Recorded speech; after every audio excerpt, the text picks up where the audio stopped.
यहाँ लड़कियाँ सेफ नहीं है, अगर निकल जाती है तो उनसे छेड़ते हैं, उन्हें गलत कमेंट करते हैं। आपको ये बताओ 13 नंबर में इनकी मस्जिद है, ठीक है, हमें कोई ऑब्जेक्शन नहीं है, जबकि वो मस्जिद नहीं है, घर था वो।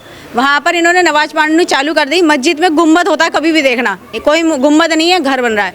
अब 13 नंबर से इन्होंने 12 नंबर में ही मस्जिद ले आए हैं, जहाँ पर सन 1984 से हमारा मंदिर है। बच्चे हमारे लड़कियां जवान हैं, आती हैं बाहर से, इधर से आती हैं तो छेड़ते हैं और छेड़ा झपटी हो रही है और पता पूछने के बहाने ले जाते हैं। अगर हम मकान भी बेचेंगे तो भाग के कहाँ तक जाएंगे?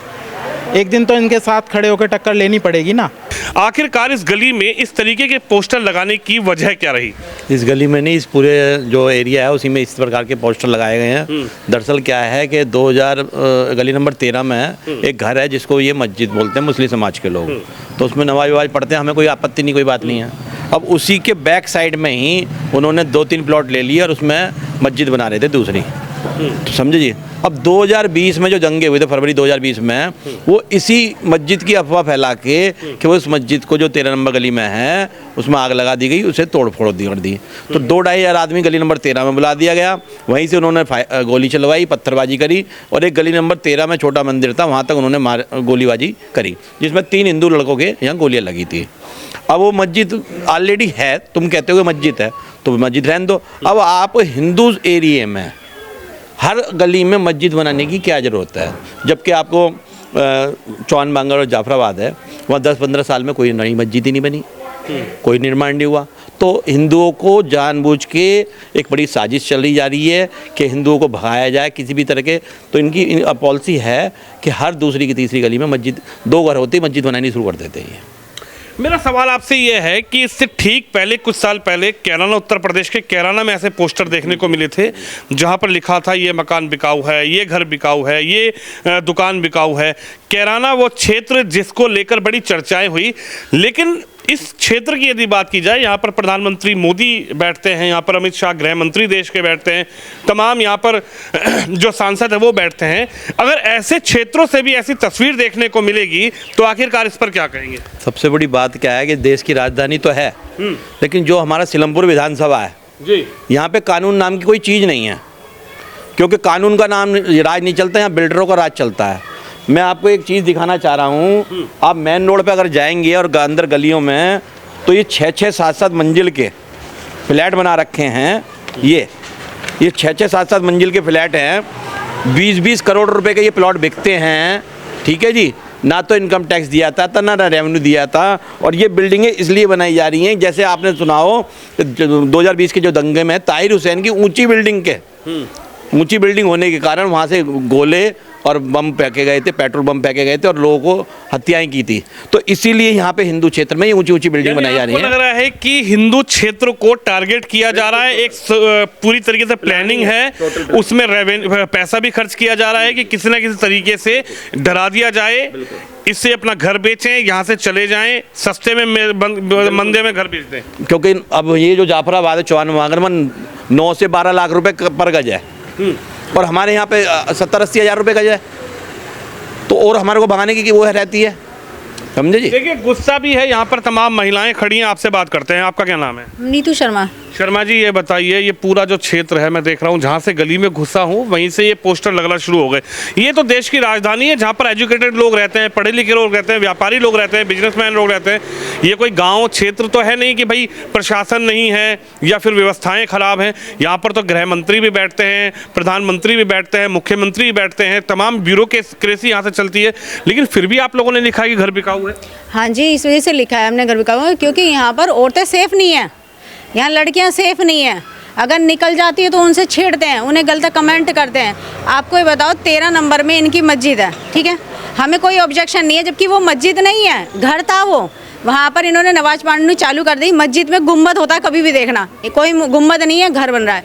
अब 13 नंबर से इन्होंने 12 नंबर में ही मस्जिद ले आए हैं, जहाँ पर सन 1984 से हमारा मंदिर है, मंदिर के सामने मस्जिद ला रखा है।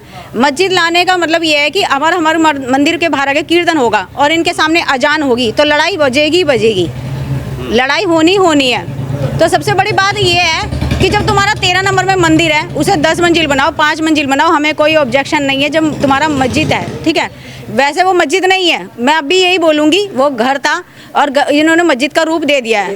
फिर भी हमें कोई ऑब्जेक्शन नहीं है, 13 नंबर में है, पर तुम 12 नंबर में क्यों लेकर आ रहे हो? एक बात समझ रहे हो, कौन सा हिंदू जाफराबाद में अपना मंदिर बना रहा है? तुम मतलब हिंदुओं के इलाकों में ही मस्जिद क्यों बना रहे हो? तो ये तो चाहते हो कि वो हिंदू भाग जाए यहाँ से कम 50% हिंदू था, 30% हिंदू भाग चुका है। मैं इस गली में बता रही हूँ 20% ही लोग रह चुके हैं इस गली में। तो आप लोगों ने जब से पोस्टर लगाए, सोशल मीडिया हो या मीडिया हो, नेशनल मीडिया हो, तमाम जगह पर आपकी खबर चल रही है, कोई प्रशासनिक अधिकारी, कोई एमसीडी के अधिकारी, कोई पुलिस अधिकारी आप लोगों से आए बात करने की भाई ऐसा क्यों हो रहा है, इस तरीके की तस्वीर क्यों सामने आ रही है? हाँ जी, पुलिस वाले तो आए और उन्होंने मतलब ये है कि साथ भी सही दे रहे हैं वो, पर कोई प्रशासन से कोई ऊपर से कोई नहीं आया है ज़्यादातर कि मैं बताऊँ कि हमारी कोई मदद कर रहे हैं, कोई भी नहीं आया। जितने लोग हैं कोई नहीं आया कि हमारी तरफ, उनकी तरफ तो आए हैं भाई, मैं बोलती हूँ आप पार्टी के लोग उनकी तरफ आए हैं, हमारी तरफ तो आप पार्टी के लोग भी नहीं आए। उन्होंने पूछा भी नहीं हमसे कि तुम्हें क्या परेशानी हो रही है। जो हमें दिक्कत है कि हमें नहीं चाहिए यहाँ मस्जिद, 13 नंबर में मस्जिद है, 13 नंबर में ही रहे, हमारे पास कोई नहीं आया। देखिए, बड़ा सवाल ये है कि जिस मस्जिद को जहां पर नमाज पढ़ी जा रही है, इन्होंने बताया 13 नंबर वो मस्जिद नहीं थी, बल्कि वो एक घर था। घर से एक प्रक्रिया शुरू हुई कि उस घर में धीरे धीरे मस्जिद की तरह नमाज पढ़ने लगे लोग, इन्होंने बताया। और होता भी अमूमन ऐसा ही है, जब कोई मंदिर बनता है या कोई धार्मिक स्थल बनता है तो उसकी एक पूरी प्रक्रिया होती है, पूरी रूपरेखा होती है, पूरा उसको बनाया जाता है। भाई मस्जिद है तो उसका गुंबद होगा, उसके चारों तरफ किस तरीके से कंस्ट्रक्शन होगा, लेकिन उस घर को मस्जिद के रूप में बना दिया गया। और फिर आगे की प्रक्रिया ये हो रही है, इनका जो बताना है कि भाई 13 नंबर का जो घर था उसी के आगे प्लॉट खरीद के उसको बढ़ाया गया और उसको भी मस्जिद के रूप में बनाया जा रहा है, जिससे लोगों को ये आपत्ति है कि भाई सामने मंदिर है और उसके अगर सामने आप मस्जिद बनाएंगे तो एक विवाद की स्थिति खड़ी होगी। आप बताइए माता जी, इस चीज़ से क्या आप लोगों को, आप बताइए क्या नाराज़गी है इस चीज़ से? आप लोगों को लग रहा है कि भाई अगर इस तरीके का प्रकरण होगा तो आप लोग निकलेंगी, अब मंदिर में जाएंगी तो कोई व्यवस्था खराब होगी? हाँ जी, हो सकती है। जब मंदिर के बिल्कुल सामने मस्जिद बनेगी तो लड़ाई झगड़ा भी हो सकता है, क्योंकि मुसलमान लोग तो, हम लोग अगर बैल बनाए तो उन्हें बर्दाश्त नहीं होता, इसी बात पे झगड़ा हो सकता है। बस यही है, ज़्यादा कुछ नहीं, बस मस्जिद ना बने, बस इससे ज़्यादा तो और कुछ नहीं कह सकती मैं। देखिए, बड़ा सवाल यही है, आप बताइए किस तरीके की दिक्कतें आप लोगों को हो रही है? आवाज़ आप लोग उठा रहे हैं, तमाम पोस्टर यहाँ पर लगे हुए हैं, तो इससे परेशानी किस तरीके की? परेशानी ये है कि बच्चे हमारे, लड़कियां जवान हैं, आती हैं बाहर से, इधर से आती हैं तो छेड़ते हैं और छीना झपटी हो रही है और पता पूछने के बहाने ले जाते हैं और घुमा के जाफराबाद से छीन छान के छोड़ जाते हैं। अभी ये समस्या ईश्वर गोयल है, आगे उनकी वाइफ के साथ ये समस्या हुई है, क्योंकि मोहन नर्सिंग होम है, उसके बराबर में किसी ने पता पूछा कि हमें जाना है वहाँ, तो उन्होंने सोचा कि ये यहाँ कहाँ जाओगे तुम, इतना ही बोला उन्होंने, आप उनको घुमा दिया। 4 चूड़ी पहने हुए थी और वो पहने हुए थी, उनके निकाल ली और उनको छोड़ दिया। छीना झपटी भी एक तरीके की हो रही है कि महिलाएं जा रही हैं तो उनसे छीना झपटी है, बदतमीजी के शब्द हैं, टॉन कसे जा रहा है कि ये हो रहा है, आप कहाँ, मतलब हिंदू भाग रहा है, हिंदू तो डर गया हमसे, अब तो ये घबरा गया, बिकाऊ है मकान, घबरा रहा है, जा रहा है। आपने भी लिखा अपने मकान पे? क्योंकि हम, जब ये परेशानियाँ हैं, छीना झपटी हो रही है, बच्चों को क्या पता है, कुछ पता पूछने के बहाने कर दें कुछ, क्योंकि ये मोबाइल सामने 12-1 बजे निकाल दी जा रहे हैं, 12 बजे आ रहे हैं, जैसे बच्चे मोबाइल में बात करते आए, किसी का फ़ोन आएगा घर से तो छीन ले रहे हैं। देखिए, बड़ा सवाल ये है कि कानून की प्रक्रिया भी यहाँ पर, जो प्रशासनिक प्रक्रिया है उसमें भी दिक्कतें, महिलाएं डरी हुई हैं इस वक्त, बहुत डरी हुई हैं। एक्चुअली जब हम मंदिर जाते थे तो कीर्तन भी करते थे, हर हफ्ते कीर्तन होता था हमारा। जब से हमें पता चला है कि यहाँ पर मस्जिद बन रही है तो कीर्तन होना बंद हो गया है, क्योंकि हम लोग इन लोगों के साथ, वैसे तो कोई दिक्कत नहीं है हिंदू मुस्लिम में, पर ये बात है कि ये जब नमाज पढ़ के निकलेंगे हज़ारों लोग एक साथ और हम औरतें वहाँ कीर्तन कर रही होंगी तो वो हमको अच्छा नहीं लगेगा, तो हमें ये दिक्कत है।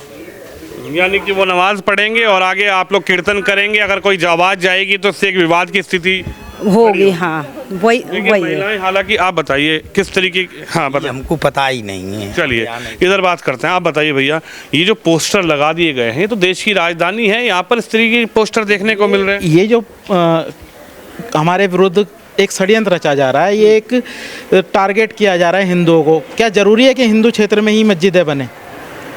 कि ऐसा ये अपने एरिया में भी तो बना सकते हैं। हिंदुओं के हर दूसरी गली में मंदिर मस्जिद बनाने का प्रयास किया जा रहा है। कब तक हम शांत रहेंगे और कब तक देख के तमाशा देखते रहेंगे? अगर हम मकान भी बेचेंगे तो भाग के कहाँ तक जाएंगे? एक दिन तो इनके साथ खड़े होकर टक्कर लेनी पड़ेगी ना। हम कोई हमारा उद्देश्य किसी लड़ाई झगड़े का नहीं है, लेकिन हम शांति चाहते हैं, प्यार मोहब्बत चाहते हैं। लेकिन इसका मतलब ये थोड़ी आप हमारे क्षेत्रों में आके मस्जिदें बनाओगे। लव जिहाद, लैंड जिहाद, कौन सा जिहाद ऐसा है जो ये नहीं कर रहे? हर रोज़ इनकी एक अलग स्ट्रैटेजी रहती है, कैसे ना कैसे हिंदुओं को टारगेट किया जाए। तो इस विषय में सोचना होगा, बड़ा गंभीर विषय है। इसमें प्रशासन को हमारा साथ देना होगा। हम एकजुट होकर खड़े हुए हैं। एक नई इधर आइए थोड़ा, एक नई सरकार दिल्ली को मिली है जिसमें कि रेखा गुप्ता सीएम बनी है। और नई सरकार आने के बाद आपको क्या लगता है कि सरकार प्रशासन के लोग इस पूरे प्रकरण पर ध्यान देंगे?